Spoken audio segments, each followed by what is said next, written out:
Au nom du Père et du Fils et du Saint-Esprit, Amen. Grande joie de pouvoir vivre ce temps de lecture divine. Pour moi, c'est toujours vraiment une grande joie de transmettre la parole de Dieu, de me nourrir et aussi d'aider les âmes à se nourrir de la parole de Dieu. Parce que Dieu, il est merveilleux. Il fait pour nous de grandes merveilles. Et aujourd'hui, nous sommes le 6 mai. Nous n'oublions pas que nous sommes au mois de mai, un mois consacré à la Vierge Marie. Et aujourd'hui, la première lecture, c'est Actes des Apôtres, chapitre 15, versets 7 à 21. Après une longue discussion, Pierre se leva et dit : « Frères, vous le savez, dès les premiers jours, Dieu m'a choisi parmi vous pour que les païens entendent la bonne nouvelle de la parole et embrassent la foi. Et Dieu, qui connaît les cœurs, a témoigné en leur faveur en leur donnant l'Esprit Saint comme à nous. Et il n'a fait aucune distinction entre eux et nous, puisqu'il a purifié leur cœur par la foi. Pourquoi donc maintenant tentez-vous Dieu en voulant imposer aux disciples un jour qui ni nos pères ni nous-mêmes n'avons eu la force de porter? D'ailleurs, c'est par la grâce du Seigneur Jésus que nous croyons être sauvés exactement comme eux. Alors, toute l'assemblée fit silence. On écoutait Barnabé et Paul exposer tout ce que Dieu avait accompli par eux, des signes et prodiges parmi les païens. Quand ils eurent cessé de parler, Jacques prit la parole et dit : « Frères, écoutez-moi. Siméon a exposé comment dès le début Dieu a pris soin de tirer d'entre les païens un peuple réservé à son nom, ce qui concorde avec les paroles des prophètes, puisqu'il est écrit : après cela, je reviendrai et je relèverai la tente de David qui était tombée. Je relèverai ses ruines et je la redresserai, afin que le reste des hommes cherchent le Seigneur, ainsi que toutes les nations qui ont été consacrées à mon nom. Dit le Seigneur qui fait connaître ces choses depuis les siècles. C'est pourquoi je juge, moi, qu'il ne faut pas tracasser ceux des païens qui se convertissent à Dieu, qu'on leur demande seulement de s'abstenir de ce qui a été souillé par les idoles, des unions illégitimes, des chairs étouffées et du sang. Car depuis les temps anciens, Moïse a dans chaque ville ses prédicateurs qui les lisent dans les synagogues tous les jours de sabbat. » Alors, ici, c'est très intéressant parce que c'est la suite de la première lecture d'hier, où il y avait cette question de la circoncision, s'il fallait pas, oui ou pas, circoncire les païens. Et Pierre prend la parole avec autorité. Et il va dire : Dieu m'a choisi parmi vous. Dieu m'a choisi parmi vous. Il pourrait même dire : mais le Seigneur, bien sûr, Pierre a un rôle important comme chef des apôtres. Mais Dieu nous a choisis chacun de nous. On doit avoir conscience de la grandeur d'avoir été choisi par Jésus-Christ. Quel honneur! Dieu t'a choisi, à toi et à moi, pour les connaître. Dieu nous a choisis pour nous mettre à son service. Dieu nous a confié aussi des services en son Église. Quel amour, quelle confiance, quel honneur pour nous d'être au service de notre Dieu. Première chose, et cet honneur, ce n'est pas pour être orgueilleux, mais d'avoir beaucoup d'humilité pour dire : je ne suis pas digne, Seigneur. Je ne suis pas digne, mais tu m'as appelé et je te dis merci. Et qu'est-ce qui se passe?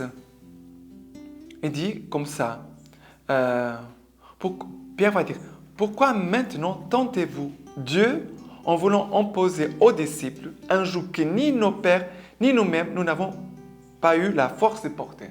Mais vous voulez exiger des autres, mais même nos pères et nous-mêmes, nous n'avons pas reçu cette exigence dans le sens, ce poids. Pierre est en train de toucher le cœur et les consciences, parce que c'est toujours facile d'exiger des autres. Exige. Mais après, et toi-même? Exige-toi à toi-même. C'est cela que Pierre est en train de dire. Il ne faut pas mettre des poids sur les épaules des autres et nous, on veut être tranquille. Non, non, non, non, non, non, non. C'est très important. Dieu n'a pas fait de distinction entre eux et nous, puisque Dieu a purifié leur cœur par la foi. C'est cela le plus important. Dieu a purifié le cœur par la foi, c'est l'essentiel. Dieu a purifié les cœurs par la foi. L'essentiel, c'est de vivre Jésus-Christ, la foi en Jésus-Christ, de les suivre. Et alors, toute l'assemblée va faire silence. C'est par la grâce de Dieu, du Seigneur Jésus, que nous croyons être sauvés, exactement comme eux. Ça veut dire, ici, il n'y a pas de choses extérieures. C'est par la foi que nous croyons être sauvés. Ce n'est pas nos actions qui vont nous sauver. Ce n'est pas tes actions. Ce n'est pas tes services. Ah, parce que je suis prêtre et je suis au service du Seigneur. Toute ma vie, c'est à cause de ça, cela va me sauver. Non! Je me trompe. Mon service à Dieu comme prêtre, c'est mon chemin de sanctification. C'est mon chemin d'union à Jésus. Mais ce n'est, bien sûr que Dieu peut se servir, bien sûr, de mon travail, de mon service, de ma vocation comme prêtre pour me sauver. Mais le salut vient par la foi, par l'union à Jésus-Christ, non pas par les œuvres. Sinon, on serait très orgueilleux. Je me sauve à moi-même. Non, personne ne se sauve à soi-même. C'est Jésus qui nous sauve. Il n'y a pas d'autre sauveur. Tu ne peux pas te sauver toi-même. Tu peux faire des belles œuvres, mais ce n'est pas ça qui te sauve. C'est Jésus-Christ, gratuitement. OK? Et qu'est-ce qui se passe après? Et il y a Jacques qui va dire, voilà, ce que nous devons, et Jacques va compléter un peu la parole de Pierre. C'est beau, cette communion, de voir cette communion entre Jacques et Pierre, Siméon, dont on parle ici. Saint-Pierre, ici. Il dit, qu'est-ce qu'on doit exiger? S'abstenir de ce qui a été souillé par les idoles, des unions illégitimes, des chairs étouffées, du sang et du sang. Voilà, c'est cela. C'est cela qu'il faut leur demander, pas d'autre chose. Ils ont de donner l'essentiel. On va exiger l'essentiel.